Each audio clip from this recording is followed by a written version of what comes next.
The Influences of Lucifer and Ahriman, Man's Responsibility for the Earth by Rudolf Steiner. This is Lecture 4. We have heard that the human soul was once endowed with a kind of primeval wisdom, that this wisdom gradually faded away and is now no longer accessible. Consequently, in respect of their knowledge, men feel thrown back more and more upon what is presented to them by physical existence. By knowledge, I do not only mean science in the accepted sense, but the knowledge that is consciously applied by the soul in the ordinary affairs of life.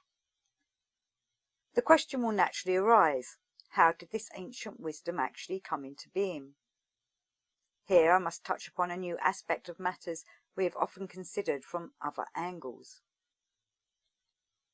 Let us look back to the time when man began in the real sense to be a citizen of the earth, when as a being of soul and spirit he came down to the earth, surrounded himself with its forces, and became an earthly being. If he had simply descended to the earth with the qualities inherent in his own nature, evolution would have taken quite a different course through the various epochs of culture. But having made the descent, man would have been obliged to establish relationship with the surrounding world, to acquire earthly knowledge. I will not say through clairvoyance in the proper sense, but through instincts imbued with a certain measure of clairvoyance. The acquisition of this earthly knowledge would have been a very slow and gradual process, and for long ages men would have remained ineffectual, childish beings. By our own time they would, it is true, have succeeded in developing a constitution of soul and body compatible with manhood, but they would never have reached the spiritual heights they have actually attained. That they were able to achieve this evolution in a way other than passing through all the stages of childhood is due to the intervention in earthly evolution of the Luciferic beings. We know from recent lectures that the Lucifer individuality himself incarnated in Asia in a certain epoch of pre-Christian times, and that the original pagan wisdom to which many historical data bear witness proceeded from this being. But the Luciferic beings have from the very beginning been associated in some way with the evolution of humanity. I beg you earnestly, although I know that such requests are of little avail, not to adopt a Philistine attitude when mention is made of Luciferic beings. Even among anthroposophists there is still the tendency to say, "That is certainly Luciferic. At all costs let us avoid it, reject it." But these things have to be considered in many different aspects, and it must always be remembered that the whole of the old pagan wisdom emanated from a Luciferic source. The subject is one that calls for deep and serious study. The farther back we go in the evolution of humanity, the more do we find certain individuals who, through the qualities attained in earlier incarnations, were sufficiently mature to apprehend the treasures of wisdom possessed by the Luciferic beings. Think, for example, of the 7 holy rishis of ancient India. When an Indian interpreted the wisdom of the holy rishis, he knew, if he had been initiated into these things, that the teachers of the rishis were Luciferic beings. For what the Luciferic beings brought with them into earth evolution was, above all, the world of thought, of intellectualistic thought pervading culture, the world of reason in the highest sense of the word, the world of wisdom. And going back to the primeval origins of human existence, we find that the sources of pagan wisdom always lie with Luciferic beings. It may be asked, how is this possible? We must realize that man would have remained a child had he not received from the mysteries the constant instruction that emanated from Luciferic beings. Those who possessed the knowledge and the inherited primeval wisdom wherewith to foster the progress and education of mankind were not, like a modern Philistine, fearful of receiving this wisdom from Luciferic sources. They took upon themselves the obligation incumbent upon everyone to whom Luciferic beings impart knowledge from spiritual realms. The obligation, for so it may be called, although such words do not always convey the exact meaning, was to use this Luciferic cosmic wisdom rightly, for the good of earth evolution.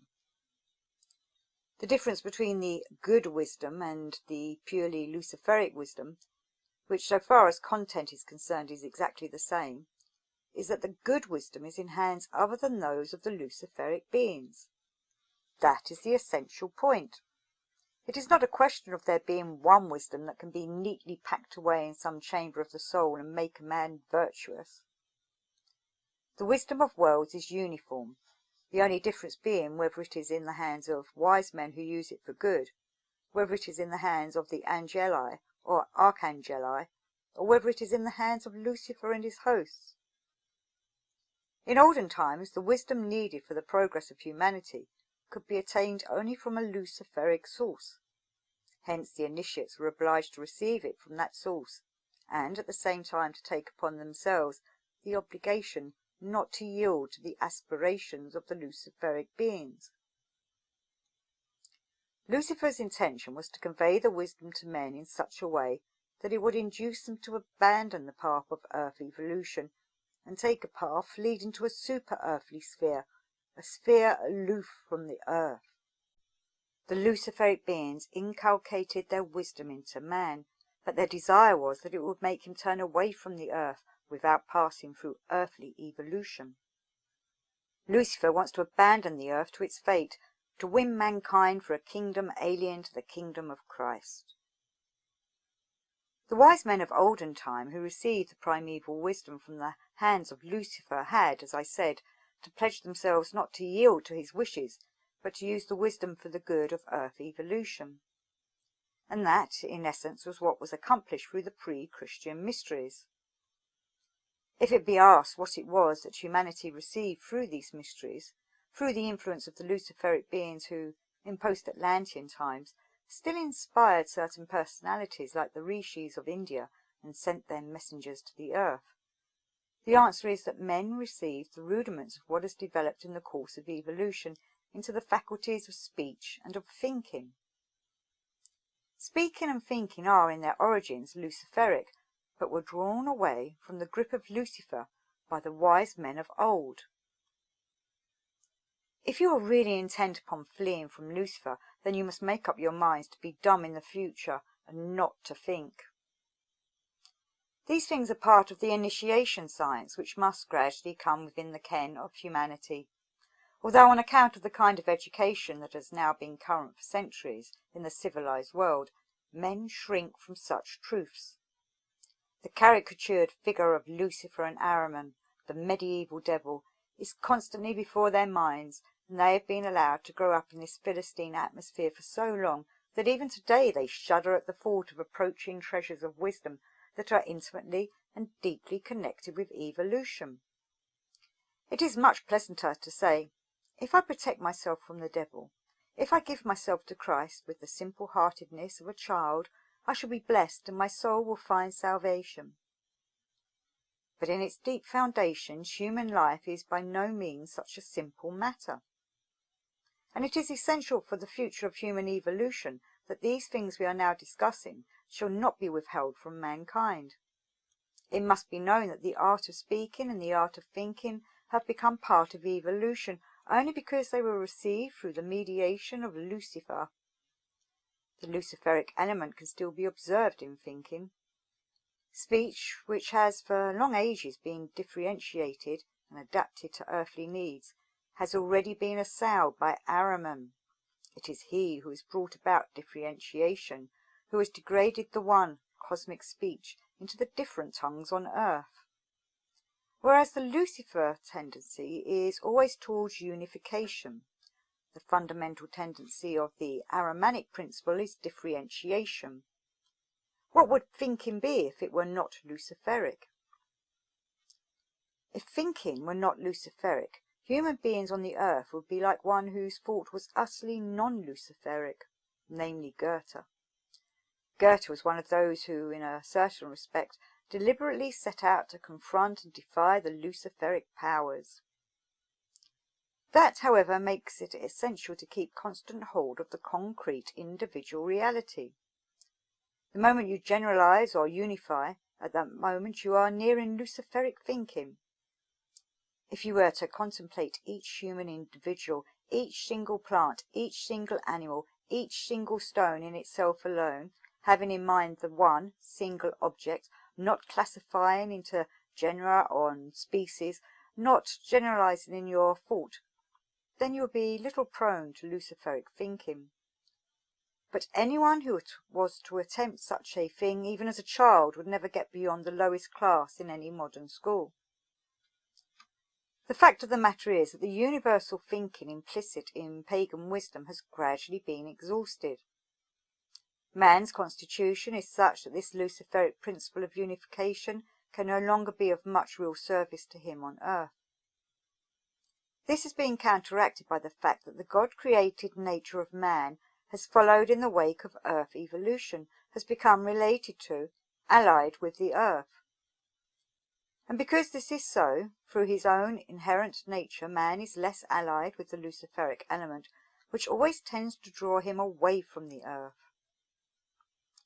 But woe betide if man was simply to draw away from the Luciferic element without putting something different in its place. That would bring nothing but evil. For then man would grow together with the earth, that is to say, with the particular territory on earth where he is born, and his cultural life would become completely specialized, completely differentiated. We can already see this tendency developing. It has taken root most markedly since the beginning of the 19th century, but the tendency to split up into smaller and smaller groups has been all too apparent as a result of the catastrophic World War. Chauvinism is more and more gaining the upper hand until it will finally lead men to split up to such an extent that at last a group will embrace only one single human being. Things could come to the point where individual men would again split into right and left and be at war within themselves.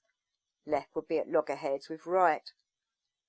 Such tendencies are even now evident in the evolution of mankind. To combat this, a counterweight must be created, and this counterweight can only be created if, like the old wisdom inherent in paganism, a new wisdom, acquired by the free resolve and will of man, is infused into earthly culture. This new wisdom must again be an initiation wisdom. And here we come to a chapter that must not be withheld from the knowledge of modern man. If, in the future, man were to do nothing himself towards acquiring new wisdom, then, unconsciously to him, the whole of culture would become Ahrimanic, and it would be easy for the influences issuing from Ahriman's incarnation to permeate all civilization on the earth. Precautions must therefore be taken in regard to the streams by which the Ahrimanic form of culture is furthered. What would be the result if men were to follow the strong inclination they have today to let things drift on as they are, without understanding and guiding into right channels those streams which lead to an Ahrimanic culture? As soon as Ahriman incarnates at the destined time in the West, the whole of the culture would be impregnated with his forces. What else would come in his train? Through certain stupendous arts he would bring to man all the clairvoyant knowledge which until then can be acquired only by dint of intense labour and effort. Men could live on as materialists, they could eat and drink, and there would be no need for any spiritual efforts. The Ahrimanic streams would continue their unimpeded course. When Ahriman incarnates in the West at the appointed time, he would establish a great occult school for the practice of magic arts of the greatest grandeur, and what otherwise can be acquired only by strenuous effort will be poured over mankind. Let it never be imagined that Ahriman would appear as a kind of hoaxer, playing mischievous tricks on human beings. No, indeed.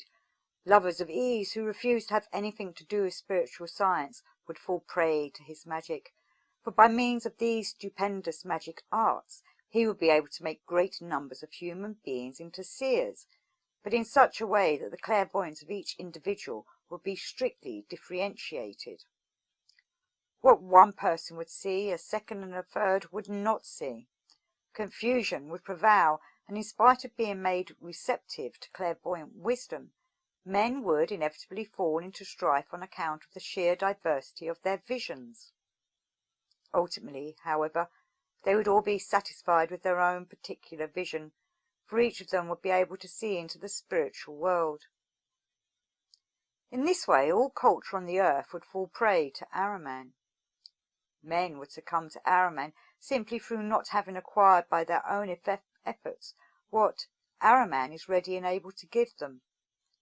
No more evil advice could be given than to say, "Stay just as you are. Ahriman will make all of you clairvoyant if you so desire, and you will desire it because Ahriman's power will be very great." But the result would be the establishment of Ahriman's kingdom on earth and the overthrow of everything achieved hitherto by human culture. All the disastrous tendencies unconsciously cherished by mankind today would take effect. Our concern is that the wisdom of the future, a clairvoyant wisdom, shall be rescued from the clutches of Ahriman. Again, let it be repeated that there is only one book of wisdom, not two kinds of wisdom. The issue is whether this wisdom is in the hands of Ahriman or of Christ. It cannot come into the hands of Christ unless men fight for it. And they can only fight for it by telling themselves that by their own efforts they must assimilate the content of spiritual science before the time of Ahriman's appearance on earth. That, you see, is the cosmic task of spiritual science. It consists in preventing knowledge from becoming or remaining Ahrimanic. A good way of playing into Ahriman's hands is to exclude everything of the nature of knowledge from denominational religion, and to insist that simple faith is enough. If a man clings to this simple faith, he condemns his soul to stagnation, and then the wisdom that must be rescued from Ahriman cannot find entry. The point is not whether men do or do not simply receive the wisdom of the future, but whether they work upon it. And those to do must take upon themselves the solemn duty of saving earthly culture for Christ, just as the ancient rishis and initiates pledged themselves not to yield to Lucifer's proviso that mankind be enticed away from the earth. The root of the matter is that for the wisdom of the future, too, a struggle is necessary, a struggle similar to that waged against Lucifer by the ancient initiates, through whose intermediary the faculties of speech and of thinking were transmitted to men. Just as it devolved upon the initiates of the primeval wisdom to wrest from Lucifer that which has become human reason, human intellect, so the insight which is to develop in the future into the inner realities of things must be wrested from the Ahrimanic powers. Such are the issues, and these issues play strongly into life itself.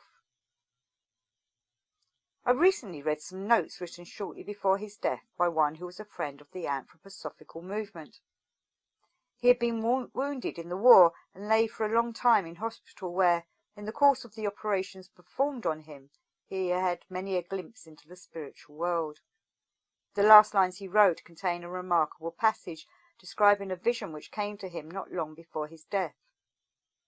In this last experience the atmosphere around him became, as he expresses it, like dense granite, weighing upon his soul. Such an impression can be understood in the light of the knowledge that we have to battle for the wisdom of the future, for the Ahrimanic powers do not allow this wisdom to be wrested from them without a struggle. Let it not be thought that wisdom can be attained through blissful visions. Real wisdom has to be acquired in travail and suffering. What I have just told you about the dying man is a very good picture of such suffering, for in this struggle for the wisdom of the future, one of the most frequent experiences is that the world is pressing in upon us, as though the air had suddenly frozen into granite. It is possible to know why this is so. We have only to remember that it is the endeavour of the Ahrimanic powers to reduce the earth to a state of complete rigidification. Their victory would be won if they succeeded in bringing earth, water, and air into this rigidified state. Were that to happen, the earth could not again acquire the Saturn warmth from which it proceeded, and which must be regained in the Vulcan epoch, and to prevent this is the aim of the Ahrimanic powers. A trend which has an important bearing on this is the lack of enthusiasm in human souls at the present time for the content of spiritual science. If this lack of enthusiasm were to persist, the first impulse towards the rigidification of the earth would emanate from the souls of men themselves, from their apathy, their indolence, and love of ease. If you reflect that this rigidification is the aim of the Ahrimanic powers, you will not be surprised that compression, the feeling that life is becoming granite-like, is one of the experiences that must be undergone in the struggle for the wisdom of the future. But remember that men today can prepare themselves to look into the spiritual world by apprehending with their healthy human reason what spiritual science has to offer. The effort applied in study that lets itself be guided by healthy human reason can be part of the struggle which leads eventually to vision of the spiritual world. Many tendencies will have to be overcome, but for men of today the fundamental difficulty is that when they want to understand spiritual science, they have to battle against their own granite-like skulls. If the human skull were less hard, less granite-like, spiritual science would be far more widely accepted at the present time. Infinitely more effective than any Philistine avoidance of the Ahrimanic powers would be to battle against Ahriman through sincere, genuine study of the content of spiritual science. For then man would gradually come to perceive spiritually the danger that must otherwise befall the earth physically, of being rigidified into granite-like density. And so it must be emphasized that the wisdom of the future can be attained only through privations, travail, and pain. It must be attained by enduring the attendant sufferings of body and soul for the sake of the salvation of human evolution. Therefore, the unwavering principle should be never to let oneself be deterred by suffering from the pursuit of this wisdom. So far as the external life of mankind is concerned, what is needed is that in the future the danger of the frozen rigidification, which to begin with would manifest in the moral sphere, shall be removed from the earth.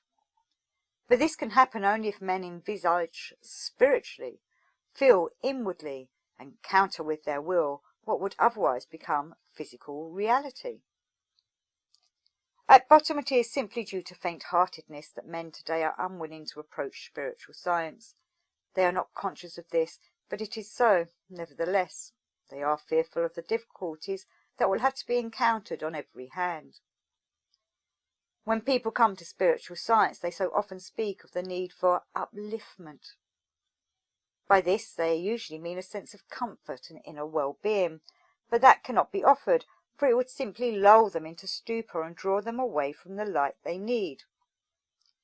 What is essential is that from now onwards, knowledge of the driving forces of evolution must not be withheld from mankind. It must be realized that in every truth the human being is balanced, as it were, between the Luciferic and the Ahrimanic powers, and that the Christ has become a companion of men, leading them first away from the battle with Lucifer and then into the battle with Ahriman. The evolution of humanity must be understood in the light of these facts. One who presents secrets of cosmic existence in the way that must be done in spiritual science is often laughed to scorn, for example about the use of the principle of the number 7, as you will find in my book Theosophy.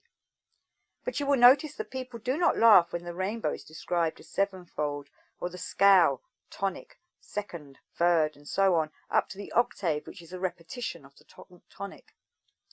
In the physical world these things are accepted, but not when it comes to the spiritual. What must be regained here is something that was implicit in the old pagan wisdom. A last glimmer of this pagan wisdom in regard to a matter like the principle of the number 7 is to be found in the Pythagorean school, which was actually a mystery school. You can read about Pythagoras today in any textbook, but you will never find any understanding of the reason why he based the world order on number. The reason was because in the ancient wisdom everything was based on number. And a last glimmer of insight into the wisdom contained in numbers still survived when Pythagoras founded his school. Other branches of the ancient wisdom survived much longer, some indeed until the 6th and 7th centuries of the Christian era.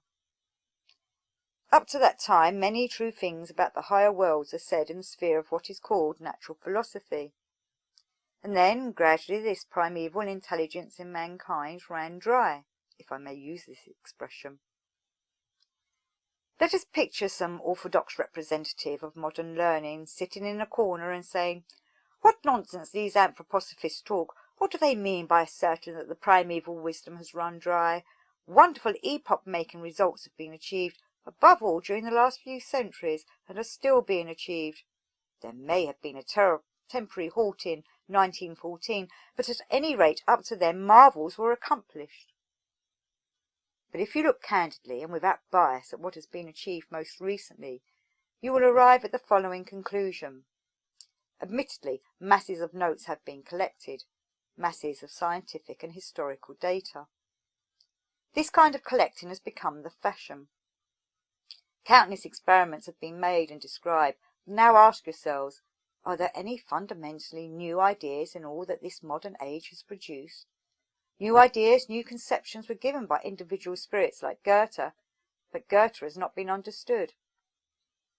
If you study recent findings of natural science or historical research, it will be clear to you that in respect of ideas, there is nothing new.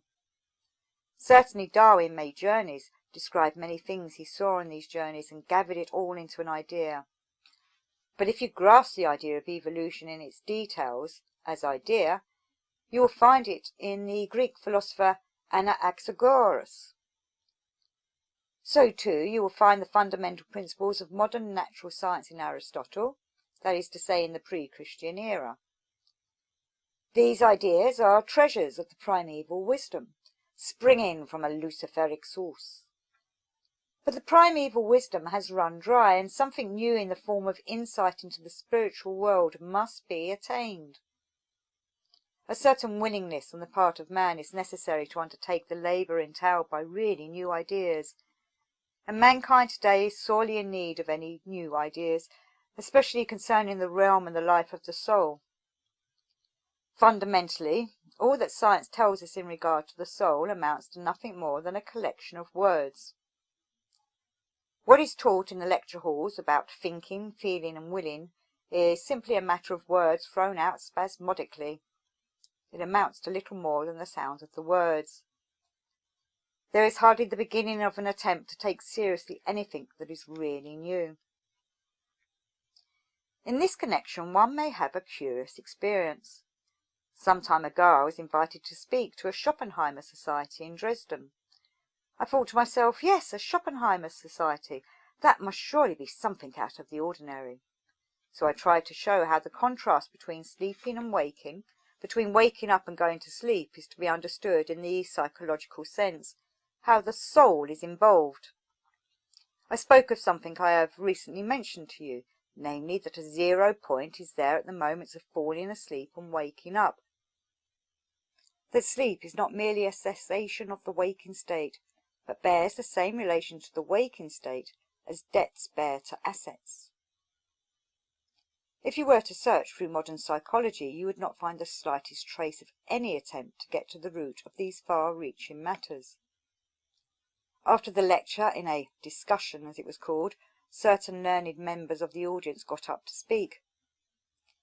One of these philosophers made a really splendid statement to the following effect. He said, "What we have been hearing could not possibly be a concern of serious science. Serious science has other very different matters with which to occupy itself. Man can know nothing of what has just been put before us so plausibly. None of it is a concern of human cognition. Moreover, we have known it all for a long time. In other words, therefore, what we cannot know is something with which we have long been familiar."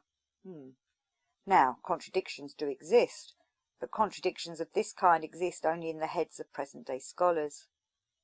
If someone says that certain things cannot be known, that they are not objects of human cognition, well and good, that is his opinion. But if he says in the same breath that he has known all about them for a long time, then there is an obvious contradiction. Erudite scholars of today often have a habit of placing two diametrically opposite opinions side by side in this way. This kind of thinking has a great deal to do with the present situation. An individual, thanks to the divine powers, and also, be it remembered, to Lucifer and Ahriman, is often able to form a fairly sound judgment of these things, but when it comes to presenting them to the world, that is a different matter altogether. Many people are willing to embark upon the study of spiritual science, provided they find a society of rather sectarian tendencies in which they can take refuge. But when they have to face the world and present something of which the world itself possesses evidence, everything is apt to go up in smoke, and they become veritable Philistines. And then Ahriman's progress is greatly furthered.